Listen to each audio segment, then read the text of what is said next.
Hi there, it's Analytical Check. Oh, well, people need to be awake and they need to be. People need to be awake and they need to be.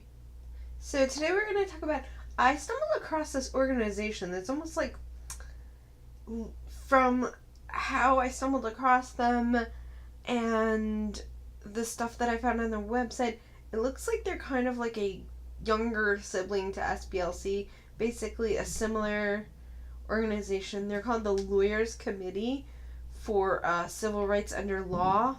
And of course, I put destroying over civil because there's this whole push where they act like civil rights are the rights, and civil rights are not rights that are guaranteed under law.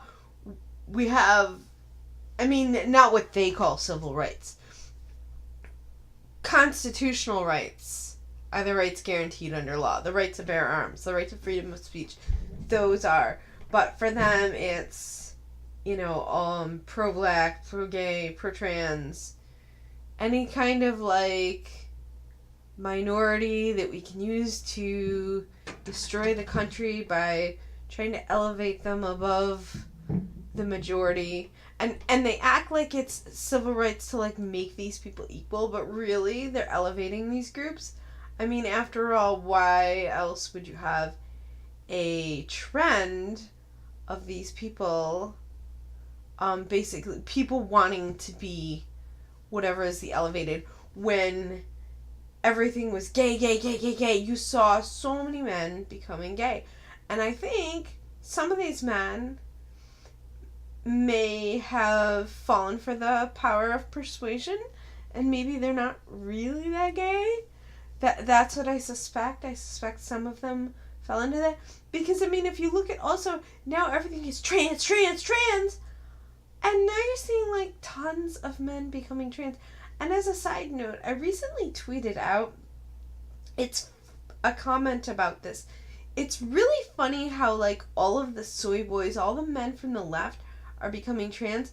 Not that I've never heard of a female to male trans case, but most of the cases that I hear of trans, and I watch a lot of news, and we cover a lot of this stuff in the conservative news, because there's an overlap with the anti-SJWs who are laughing at the far left and so on and so forth. But anyway, what I was going to say is, it's really funny that on the one hand, you have these people saying, women don't have rights and women are so oppressed and this and that. But women are so oppressed that so many men are attracted to trying to become women to try to get quote-unquote women's rights. And most of these quote-unquote, and I'm a female telling you this, most of these quote-unquote women's rights are really activist, trying to elevate women in a way that they're trying to destroy the country. Equal rights are fine, but leftist women are really destroying the country. So, I don't know. I certainly don't want to live under Islam, which is the insanity that after they push so hard to get women to be not seen as sex objects and so on and so forth, now we basically have to worry about, getting groped by illegals and stuff. I've mentioned quite a few times on this channel, one of the reasons why I'm so furiously anti-immigrant is because I lived in San Antonio and they used to grab me, by the booty or by the front. Come on. Okay, let's get into the rest of the video. So this is shout out to Justin Trouble. I actually tried to have him on the channel, and we tried everything under the sun, and I couldn't hear him, he couldn't hear me. Maybe he could hear me. I couldn't hear him. So then we recorded it in Discord, and we recorded it backdoor method, but then I was like, oh, well then I gotta, it ended up being really long, so I was gonna like edit it a little bit, and like a fire truck came by, and so I was gonna edit that out, and I think I lost the file. Anyway, so in the process, he's actually gave shout outs to me before, and well, he's up to 14,000. He was up to, I think he was like at 8 or 9,000 when subscribers when we originally worked together, and he's shilled my videos, even in his videos a few times. So if you're not on his channel already, he covers a lot of like the California Antifa stuff and Portland now. That's kind of how I got into political right-wingism. I mean, I was already here, but that's how I like became more awake politically. Was finding out about communism, the communists behind like the Milo riots and preventing Ian Coulter. And the thing is, for anybody who's not like following my channel regularly, or who's just now politically waking up, these communists like leak this stuff.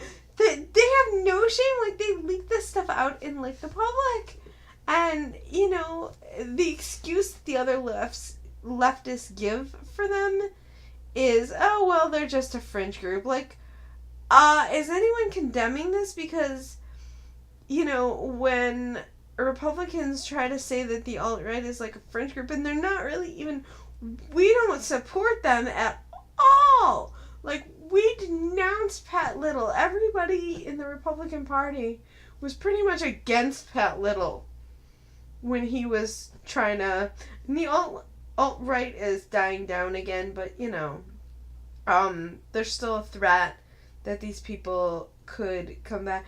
A lot of the minions that I think that they had lured into their stuff, some of these minions I think are starting to actually move to like more of a real conservatism. I don't have a problem with one of the reasons why they get lured away, and I'm totally off topic, but some people tell me they like it when I go off topic, but one of the reasons why they get lured away is because the alt-right actually wants to stand up against this anti-SJWism, and conservatives barely even want to laugh at it. Like, anti-SJW leftists probably, they were always laughing at the left, the far left, and we couldn't get like standard conservatives to do it like at all, to really even. And now, like, if you look at Mike Lee trolling the Green New Deal in Congress, or in the Senate, I'm sorry. I guess the Senate is kind of a version of Congress. Like, they think the whole thing is. Anyway, totally getting off track. Let's get into it. Okay, so Justin Trouble put out this video, and it's mostly this congressional hearing, on white nationalism and hate crimes.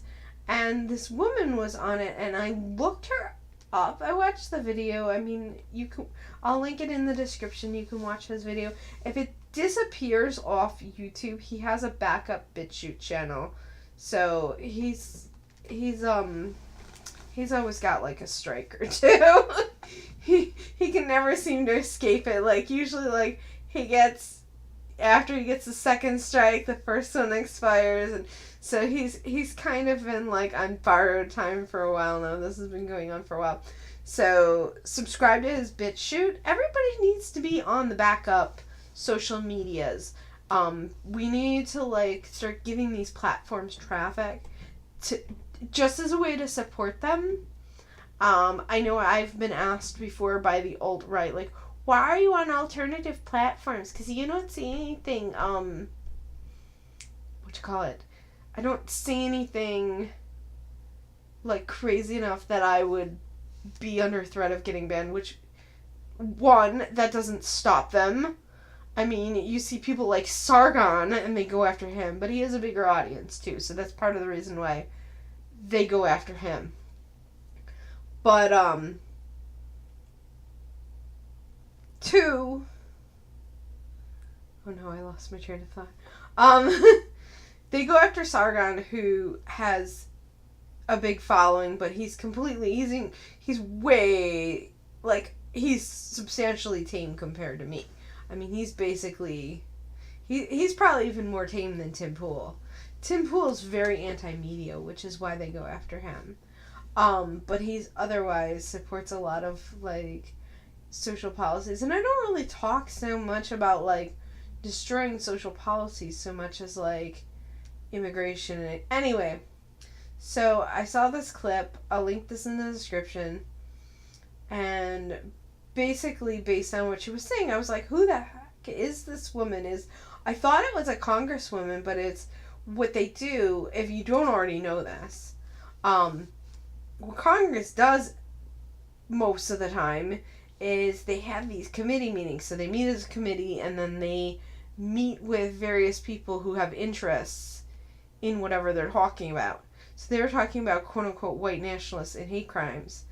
So this woman from this, like, SPLC's baby sister type organization, and you can actually, I just noticed this. I didn't even notice this before. Apparently, that's probably where the viral clip, Candace Owens was sitting next to her. And I know I've been hard on Candace Owens in the past, but I did like what she said today in this hearing, because one of the key things was, like, she basically put the left on the spot. And she was like, I'm offended. Like, unfortunately, we kind of have to do have to play their games a little bit back at them. Because if we're going to sit there and keep, like, oh, that's beneath the... Well, you know, then we're not going to exist. We have to fight back, or we won't exist. You know, I cannot emphasize this enough. So anyways, so I did a search and found this woman, and here's her organization, and see, you can see that I parodied it a little bit in the thumbnail. You know, you can see, like, their mission and stuff, secure equal justice, and, you know, for blacks and other racial and ethnic minorities, you know. And something I want to point out, that Ian Coulter actually said, and I think we need to talk about this more, but basically, like, all of these illegals that are coming in, you know, so they're non-white illegals coming in, and then they're literally hijacking civil rights that black Americans who were under slavery, or their ancestors rather, were under slavery. Their ancestors were under slavery, and yet these Hispanics are coming in and hijacking their civil rights that their parents and grandparents worked for in the 60s. And yes, I know it was the left who did that. You know, we accept their civil rights, you know, no problem. Like, I don't agree with, like, this idea that they should be able to commit crimes and get off just because they're black. Like, I don't agree with that, but I mean, black people should be treated equal. Like, if I interview two people, I don't have a company or anything, but if I did have a company and I interview two people for the job, and one of the people is black and more qualified for the job, I would hire the black person over the white person. You hire the most qualified person. If that's the black person, it's the black person. If it's not the black person, then it's not the black person. Like, and I think most people in our society have this attitude nowadays. Like, our attitude has, maybe in the 60s, like, we needed something because we had more of a different attitude. But, like, same thing with women. Like, at this point, we don't need all this, like, affirmative action and everything, because I would say pretty much everyone in society has already, their attitude has already been adjusted, where people's mentality is the best person for the job, whether it's a woman or a man, whether it's white or non-white, you know. Gosh, I didn't really encounter hardly any anti-Semitism. Basically, like, one or two incidents. Well, no, a few. I live in New York. I've had a few incidences. Like, there was a woman who, like, was pushing me around at the laundromat and then started screaming, like, what are you even doing here? Aren't all you guys rich? Why don't you have your own? Why do you need to use the laundromat? Like, I mean, this happened, like, probably 8 years ago now. But, I mean, up until the rise of the alt-right, but really we're also seeing a lot from the left. Anyways, I've lots of tangents, and I'm up to 15 minutes now, and I don't like my videos being that long. So anyway, thanks for stopping by my channel. Subscribe if you haven't already, if you're still here, if you haven't clicked off the video, because I've gone on a lot of tangents, I'm sorry. People need to be awake and they need people need to be awake and they need to be aware. They need to stand up against the stuff. People need to be awake. People need to be awake and they need to be aware. They need to stand up against this stuff. And it's so politically engaged. And is so politically engaged.